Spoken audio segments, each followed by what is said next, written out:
Fala pessoal, sejam todos bem-vindos a mais um vídeo aqui do NS Futebol. Seguinte, vamos aos jogos do final de semana do Campeonato Brasileiro para vocês, tá? A gente vai fazer esse vídeo sobre os jogos de sábado e também repassar um pouco sobre a seleção da rodada, tá? A gente fez até a 10ª rodada, temos uma atualização, pequena atualização para fazer em relação à 11ª, a gente vai fazer nesse vídeo também, além, obviamente, de passar jogo a jogo que vão ocorrer agora neste sabadão para vocês, tá? Então vamos já à nossa primeira tela, que é a seguinte. Do que a gente tinha de critério, nada mudou, tá? Da ordem de importância das coisas. Então esse é o primeiro ponto que ele é muito importante ressaltar. Nada sofreu alteração e por não sofrer alteração as análises ficam basicamente as mesmas, tá? Em termos de pontuação. O que aconteceu? Houve uma queda de 1% ali em cada um dos critérios, ou até 2% acho que no ajustado, e isso muito em decorrência de como foram os jogos. E o que isso apresenta para um analista ou para quem for fazer o entendimento do campeonato. Basicamente a rodada, em alguns termos, foi atípica em relação ao que poderia ter sido. Então assim, alguns resultados que poderiam ser esperados não foram da maneira como as projeções apontavam. Então esse cenário que a gente está falando para vocês, né, e foi rodada que a gente não acertou bastante, acertou acho que 4 jogos, se não me falha a memória, em termos de resultado cravado, né, é uma rodada que preocupa no sentido de diminuir a qualidade da análise porque ela vira atípica, né? Então assim, a gente teve uma vitória do Fortaleza que não era esperada lá no começo, né? A gente tinha apontado, se não me falha a memória, empate. Também aconteceu a vitória do Corinthians contra o Santos, né, que era uma vitória do Santos, a esperada, aí sim um erro maior dentro dessa margem. Uma vitória do Bahia, sendo que era esperada uma vitória do Palmeiras. E aqui vale a ressalta dos desfalques do Palmeiras nessa rodada, né? E também a gente pode apostar também, a gente pode ver também, né, uma vitória do Inter em relação ao Curitiba. A margem era pequena mesmo, foi dentro do previsto, né? Assim, era o segundo resultado mais possível, algo do tipo. E o Vasco e Goiás era, se não me falha a memória, empate, mas tinha uma pendência de um ponto ali para o Goiás e acabou acontecendo, tá? E talvez o grande resultado mais impensável previamente a partida ocorrer foi justamente Bragantino e Flamengo 4-0 do Bragantino, tá? Antes da gente passar para o próximo, como foi a rodada anterior à 10ª, vale a pena fazer uma ressalva, tá? Eu tento evitar muito essas polêmicas de torcida, os temas mais polêmicos do futebol que não são vinculados à análise, tá? E também não vou entrar 100% nos méritos. Mas a gente precisa tomar muito cuidado nesse momento do futebol brasileiro, do futebol mundial de maneira geral, mas o futebol brasileiro em específico, que é o que nos importa de fato, para não acabar com o jogo. Então, assim, o que aconteceu na ida do Corinthians para Santos, o que aconteceu em Santos e o que aconteceu em São Januário é inaceitável para o jogo. Esse é um ponto, assim, óbvio, tá? É inaceitável para o jogo. No final do dia, ainda é um espetáculo. Você ainda tem um conjunto de profissionais atuando ali. Ah, Iago, mas o profissional ele me deixa revoltado porque ele joga mal. Excelente. Crie um time seu, contrate um outro profissional e esse profissional vai ali atuar. Quando você vai mal no seu emprego, ninguém vai lá tacar rojão. Quando você erra lá alguma coisa na contabilidade, ou você faz uma obra errada, ou você deixa de vender um produto da maneira correta para um cliente, ninguém soltou rojão na tua casa. Ninguém foi ameaçar de morte as pessoas que estão ao teu redor. É um trabalho. No final do dia é um trabalho. Pode não parecer porque a gente acaba despendendo muita emoção ali dentro, né, do jogo de futebol de fato. Mas ainda é um trabalho de muita gente, de muito profissional.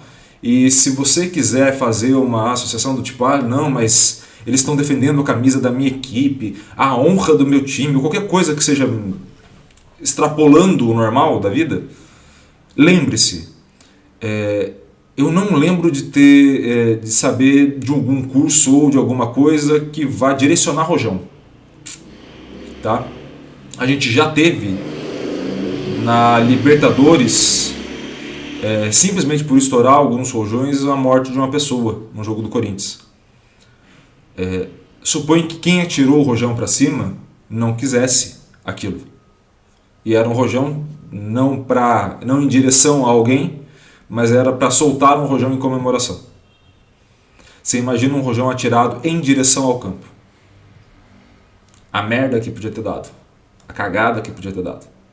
Então assim, cuidado, porque enquanto a gente começa a dividir todo mundo em grupos sociais, do tipo, não, mas eles são os torcedores agressivos, e nós somos da tradicional família que prezamos pela paz no estádio. Tinha gente aplaudindo. Tem gente que acha importante ter essa pressão. Tem gente que corrobora. Na verdade, no final do dia, você, eu e o cara que atirou o rojão estamos na mesma barca. Ou a gente toma consciência enquanto torcedor, analista e pessoas que estão no esporte de fazer algo para o esporte, ou a gente vai matar o jogo que a gente ama. E fiquem muito tranquilos. Enquanto as coisas estiverem no campo do jogo, eu vou estar aqui falando. Mas eu tenho que ser Isso é tudo justiça, não é comigo. Não farei essa análise porque é análise de justiça, e caso que a gente achar que a justiça é fraca, a gente basicamente tem que lutar para que se mude a lei. Não tem segredo. Assim, não tem muito para onde ir. Mas tem que prender agora. Tem brecha na lei para isso? Tem argumento para isso? Ou é só quando acontecer algo muito grave? Então assim, que se faça uma revisão acerca da lei e que se puna de maneira correta, mas dentro do trâmite da lei. Ponto. No mais, enquanto o ataque for ao jogo,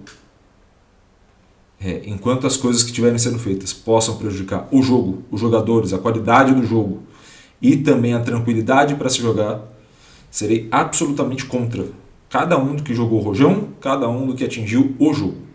Tá? O restante é lei, o restante é a sociedade que se vire para julgar dentro das suas próprias normas. Mas o que aconteceu e o que vem acontecendo, e isso está junto com a questão também das apostas, né, como um cenário que prejudica o jogo, a gente tira a atenção do jogo, a gente tira a atenção do que pode ser melhorado, a gente tira a atenção do que pode ser feito para simplesmente despejar emoções no meio do jogo, no caso dos torcedores ali, que tem muito mais raiva além do jogo de futebol, né? No caso, também tem raivas pessoais ali contidas no meio, tem a menor dúvida disso, mas também você tem outros que acabam com o jogo tentando transformar ele em outros jogos, né? Como é o caso das apostas. Então assim, para além da justiça eu não vou, obviamente, mas saibam que enquanto o ponto que vocês estiverem colocando em xeque for o jogo, eu quero mais que vocês se fodam. Tá, deixando isso bem claro. Com relação aos jogos e com relação à seleção, tá, da rodada. Vamos à seleção da rodada. A seleção da rodada basicamente se manteve a mesma, né? A gente está olhando ali o cenário dos 11 titulares, e nos 11 titulares a única mudança que aconteceu foi o Pablo Maia, que entrou para a segunda equipe, né, que caiu para a segunda equipe, e o Vila Sante, que subiu a primeira equipe, basicamente porque o Vila Sante subiu de nota, tá? Não foi o Pablo Maia que caiu, mas o Vila Sante que subiu. Então temos Lucas Perry, Nino, Léo Pereira, Maguinho, Ayrton Lucas, Vila Sante Lima e PH Ganso, Sacha, Roger Guedes e Tiquinho Soares, tá? Então essa é a seleção da rodada atualizada para vocês antes da nossa rodada, tá? Vamos aos jogos desse final de semana. O primeiro jogo de sábado às 4 horas da tarde, Atlético Paranaense overall 55, Corinthians overall 40. Vocês podem ver todas as setas apontadas ao Atlético Paranaense. Há de se notar que o overall do Corinthians vem subindo até por conta da vitória contra o Santos, tá? Mas o grande ponto que vai estar aí é que jogando como mandante o Atlético Paranaense é muito forte nesse campeonato. Vocês podem ver que a maioria das setas estão voltadas ao Atlético, e há um favoritismo do Atlético Paranaense em relação ao Corinthians de ponto de partida. Obviamente a gente vai ver esse Corinthians, assim como acontece com o Internacional, podendo subir de nível ao longo do campeonato, conquistando resultados. Então, assim, esse cenário está relacionado ao que já aconteceu. Vamos ver o que acontece agora, a partir desse instante, principalmente com relação às mudanças ou ao processo de treinamento, as semanas que vão ter livre, por exemplo, se o Corinthians não classificar para a Sul-Americana, como vai ser feita essa gestão pelo Luxemburgo de tempo de trabalho para que se consiga o avanço da equipe. O que é mais provável para esse jogo? uma vitória por 1-2 gols de diferença para a equipe do Atlético Paranaense. Tá? Um jogo parelho, mas o Atlético Paranaense sabendo aproveitar melhor as chances, basicamente. Já Fluminense e Bahia, Fluminense overall 57, Bahia overall 38, isso lembrando vocês, Fluminense como mandante, Bahia visitante, tá? Então essa é a organização que a gente está tendo. Nesse cenário, de novo, a maioria das chances apontadas para o Fluminense é uma equipe que tende aí sim ter um controle do volume de jogo, das trocas de passes, da progressão em campo, e aí a partir disso tende a ter uma melhor taxa de conversão de passe para chute em relação ao Bahia, uma melhor finalização a gol e também uma melhor taxa de conversão de chute para gol. Qual é o grande cenário que o Fluminense precisa melhorar para aumentar esse overall jogando em casa? Tá? Contra o Bahia acredito que vai ser esse cenário de fato, mas contra outras grandes equipes que joguem bem fora de casa, esse overall pode prejudicar ou pelo menos igualar num cenário que deveria ser favorável ao Fluminense. O Fluminense demora muito para converter as ações para chute, isso é um péssimo cenário. E também, quando finaliza, desperdiça demais as finalizações. Então, assim, é muito importante nesse jogo que ocorrerá às 6h30, tá? Hoje às 6h30, né? Estou gravando isso na sexta, mas para vocês que vão receber o vídeo no sábado, é hoje às 6h30. Esse cenário é favorável ao Fluminense nesse jogo de hoje, mas precisa melhorar para o restante da competição. Uma provável vitória do Fluminense por 1-2 gols de diferença contra o Bahia, tá? Além disso, temos Fortaleza e Atlético Mineiro, aí um jogo mais equilibrado, onde a gente pode imaginar um Atlético Mineiro até mais com o controle do volume de jogo, mas um Fortaleza mais incisivo, que aproveite melhor as ocasiões, converta melhor passe para chute e que aí consiga finalizar mais vezes. Acaba desperdiçando muito, mas finaliza mais vezes. Qual é o cenário possível para Fortaleza e Atlético Mineiro? É um possível empate, tá? As duas equipes apresentam um overall muito parecido, tá? E aí o Atlético Mineiro vai ser uma equipe que tenderá a dificultar a vida das outras equipes quando jogar como visitante. Então essa equipe, a gente, obviamente, também o jogo das 6h30, tá? Essa equipe, obviamente, a gente precisa entender como vai se organizar agora com o Filipão, né? Tendo aí já um histórico de jogos com o Filipão. A partir desse momento a gente vai precisar entender como ela vai se organizar, mas é importante, mais importante, é entender que pelo histórico há um ponto de equilíbrio muito grande entre as duas equipes e o mais provável é um empate, tá? Vamos ao último jogo desse sábado, jogo das 9h da noite, Cruzeiro e São Paulo. O Cruzeiro jogando em casa, overall 50, São Paulo jogando como visitante, overall 49. Temos um jogo basicamente de controle de posse do São Paulo, mas de melhor aproveitamento do Cruzeiro. Qual é o grande ponto para ficar mais nesse 0-0, ou nesse saldo zero, pelo menos, né? Nesse equilíbrio entre as duas equipes? O grande ponto está relacionado à taxa de conversão para gol. Você pode ver que o Cruzeiro é 4, o São Paulo é 3. Então é muito baixo para os dois cenários.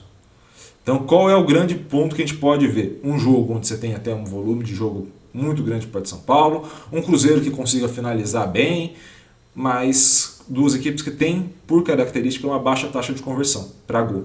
E isso pode ser muito prejudicial, tornando muito difícil converter para gol. E aí quem converter primeiro tende a levar o jogo, tá?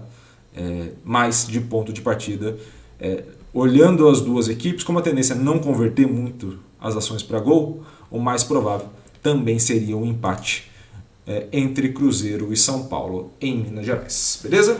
Espero muito que vocês tenham gostado desse vídeo. Gostou? Curta, comente e compartilhe esse vídeo com o máximo possível de gente. E é claro, se inscreva no canal e ative o sininho para receber todas as notificações. Combinado? Um grande abraço a todos e até mais. Valeu!